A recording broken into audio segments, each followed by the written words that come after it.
Dengan cara seperti ini dapat membantu kita untuk memanage barang belanjaan kita, dan selanjutnya kita juga bisa mengetahui pada saat kita belanja itu sebenarnya kita menghabiskan berapa jumlah uang yang sudah dikeluarkan dengan memberikan catatan harga dari setiap barang belanjaan tersebut. Dan kalau kita lakukan ini secara terus-menerus, maka kita juga akan mengetahui rekapitulasinya setiap hari. Pada tanggal sekian saya belanja kemana, habis berapa. Halo, selamat datang kembali di Studio 662. Tutorial saya hari ini tentang bagaimana membuat daftar belanjaan supaya tidak lupa. Karena biasanya ibu-ibu nih ya, kalau membuat daftar belanjaan masih ditulis di kertas, kadang kertasnya lupa. Ada bahkan yang tidak mencatat sama sekali, pas sudah sampai pasar, sampai mall, pulang-pulang ada daftar barang yang tertinggal. Nah, supaya hal itu tidak terjadi, kita akan gunakan smartphone kita, yaitu handphone kita masing-masing ya. Dan aplikasi yang akan kita gunakan adalah Google Keep.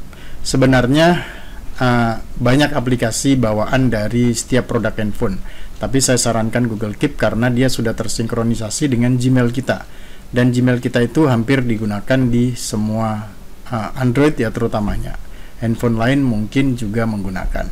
Oke, langsung saja kita lihat seperti apa tutorialnya. Baik, sebelum itu saya akan membuka handphone saya terlebih dahulu.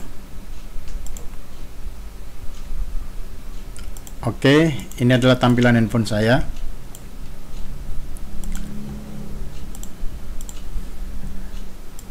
Kemudian kita akan gunakan satu aplikasi namanya ini, Google Keep. Nih ya, Google Keep. Kalau tidak ada, langsung masuk saja ke Play Store dan tulis saja Keep seperti ini. Nah, nanti akan ada Google Keep. Kalau belum ada, silakan diinstal. Tapi biasanya kalau untuk handphone Android pasti langsung ada. Saya open langsung ya. Baik, sebelum itu langsung kita buat, karena kita daftar maka kita buat yang list. Sebenarnya kalau kita membuat catatan biasa bisa gunakan untuk note seperti biasa. Kita akan buat daftar, jadi kita pilih yang centang ini ya, tanda centang. Kemudian di bagian judul kita kasih judul dulu nih, belanja tanggal berapa, tanggal 16/09/2021 seperti itu. Oke, daftarnya apa saja? Di sini saya tulis beras 5 kilo seperti itu. Kemudian minyak goreng 2 paket, kemudian gula 3 paket, ayam 1 ekor. Nah, seperti itu contoh aja ya. Oke, selanjutnya kan kita sudah membuat daftar nih. Nanti kalau di perjalanan mau menambah atau menghapus ya silakan. Ini kan ada tanda centang, kalau kita klik dia akan ada tanda hapus ini untuk menghapus. Kalau mau nambah tinggal klik saja list itemnya. Baik, selanjutnya ketika kita sudah berangkat, kita sudah pergi ke tempat belanja kita dan kita sudah mendapatkan salah satu barang nih, kita bisa kasih harga di sampingnya. Contohnya beras kalau 5 kilo itu saya nggak tahu ya, katakan tulis Rp50 gitu kan. Nah, berarti kita sudah dapat nih barangnya. Kalau sudah dapat, sebaiknya kita centang di ini. Nah, kalau dicentang, daftar itu akan turun ke bawah. Artinya barang itu sudah dapat kan? Jadi sudah tercentang. Begitu juga kalau dapat minyak goreng, kita edit dulu supaya ada harganya. Jadi kita tahu berapa harga yang kita sudah keluarkan pada saat belanja itu. Minyak 2 paket itu berapa ya? Katakan Rp2 berarti RM4 gitu. Seperti itu kan? Nah, kalau sudah centang ke bawah, barang-barang yang sudah dicentang itu akan turun ke bawah dan dikasih garis strike seperti itu. Kalau sudah ada, katakan kita centang semua dan tersisa satu nih, barang kita tidak temukan, ya sudah biarkan saja di situ. Artinya saat kita belanja kita belum menemukan 1 ekor ayam yang dijual pada waktu itu sebagai contoh. Baik, dari sini itu sudah kita belanjakan, kita sudah daftar, kita sudah centang. Dan catatan ini akan selamanya berada di akun Google kita. Bahkan kalau bisa dilihat di bagian kanan, ini adalah tampilan di komputer saya ya, yang saya membuka Google Gmail saya, itu akan langsung tersinkron. Jadi data dia itu tidak hilang, tidak perlu kita save, dia akan langsung tersinkron. Nah, mencari data di komputernya seperti apa, nanti tinggal klik saja. Setelah kita login ke Gmail, ada tanda titik 9 tuh, dan di sini kita pilih Google Keep. Nah, seperti itu. Oke, kembali ke handphonenya ya. Sekarang setelah kita selesai, kita bisa memanage, karena kita belanja itu kan biasanya setiap minggu, setiap bulan, atau bahkan harian. Supaya nanti kita tidak lupa, kita folderkan dengan memberi label. Nah, label itu gunanya untuk mengklasifikasikan, ini daftar bagian belanja, ini daftar pekerjaan, ini daftar apa yang akan dilakukan, seperti itu. Nah, di titik 3 ini itu ada yang namanya label. Nah, ini label. Label itu disebut sebagai folder gitu ya. Kalau di sini tidak ada labelnya, kita bisa membuat sendiri. Tapi kalau sudah ada, tinggal dicentang saja, maka nanti dia akan masuk ke folder tersebut. Nah, karena belum ada, saya akan kasih label sendiri. Belanja gitu ya, contohnya. Belanja. Nah, sudah labelnya sudah saya buat dan centang oke. Sekarang daftar belanjaan tadi sudah masuk ke bagian label belanja. Nah, mengelolanya seperti apa? Nanti di titik 3 ini, nanti di bagian sini kita kembali, itu ada titik 3, garis 3 seperti ini. Nah, di sini akan ada label-label yang kita sudah buat. Tadi kan berada di label belanja ya. Nah, kalau kita klik, maka daftar itu ada di sana. Tapi kalau kita setiap membuka Google Keep, dia akan berada di depan terus, karena dia belum kita arsipkan. Nanti kita akan bahas bagaimana mengarsipkannya. Sebelum itu, kita bisa memberikan notifikasi ataupun reminder gitu ya. Kita akan belanja kemana, kapan, di jam berapa. Nah, di bagian sini ada yang namanya ini ya, ini atas nih.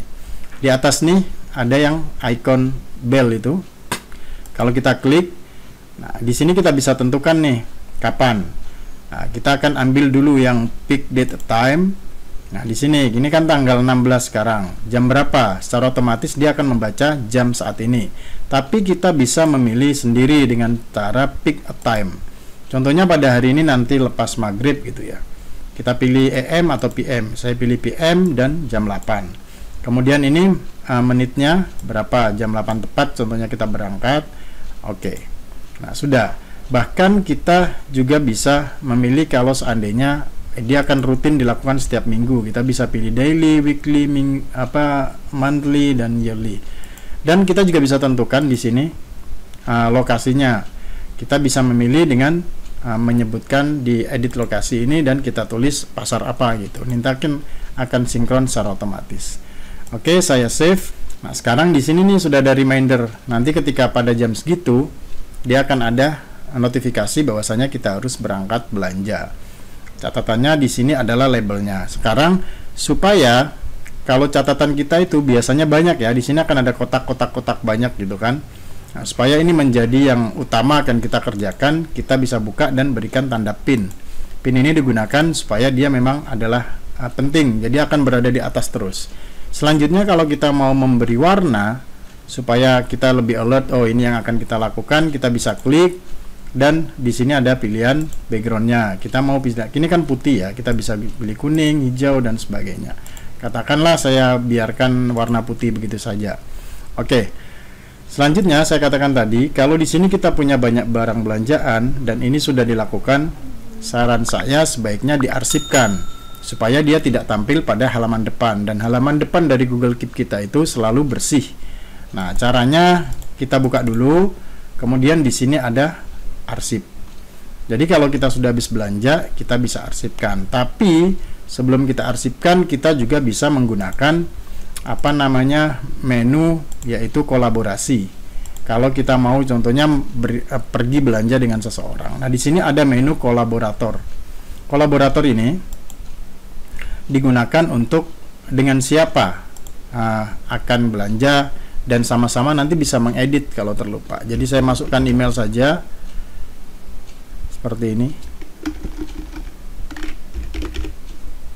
Oke, saya masukkan email, saya centang, maka nanti akan ada dua orang. Selain kita yang membuat catatan itu, ada icon lain yaitu kolaborator yang akan bisa mengedit data ini.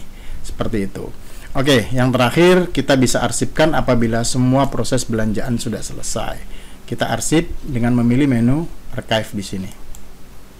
Kalau sudah menu archive, maka di halaman dari Google Keep kita itu kosong. Tapi tidak kosong sebenarnya. Karena file yang kita sudah buat tadi sebenarnya terarsip. Nah, cara mengambilnya di sini di menu garis 3 itu ada di folder belanja atau label belanja. Nah, di sini masih ada. Atau dia juga ada di bagian arsip. Nah, ini arsip. Saya banyak sebenarnya di sini ya catatan-catatan, tapi saya akan fokus di belanja karena semuanya udah selesai, jadi saya arsipkan seperti itu. Oke, sekarang kita akan lihat bagaimana dia bersinkronisasi dengan Gmail kita yang ada di komputer. Kan ini sudah diarsip ya. Kalau di bagian not depan kan tidak ada ya. Kalau saya mau masuk di komputer seperti ini tampilannya, dia akan masuk di bagian sini, belanja. Nah, sudah masuk kan sinkron, jadi data itu tidak hilang, langsung bisa diakses atau tersimpan di akun Google kita. Oke, kemudian di reminder juga ada. Kenapa? Karena ini memang tadi kita set reminder. Kalau tidak dimasukkan di reminder juga tidak ada. Seperti itu. Kita bisa ambil dari menu titik 9 di Google dan pilih menu keep seperti itu. Nah, nanti kita sudah tidak perlu lagi menggunakan kertas, apalagi kita belanja dengan hanya sekedar pergi. Walhasil apa? Semua barang mungkin kita akan terbeli tanpa rencana, ataupun kita belanja dan mungkin ada yang terlupa saat kita sudah pulang.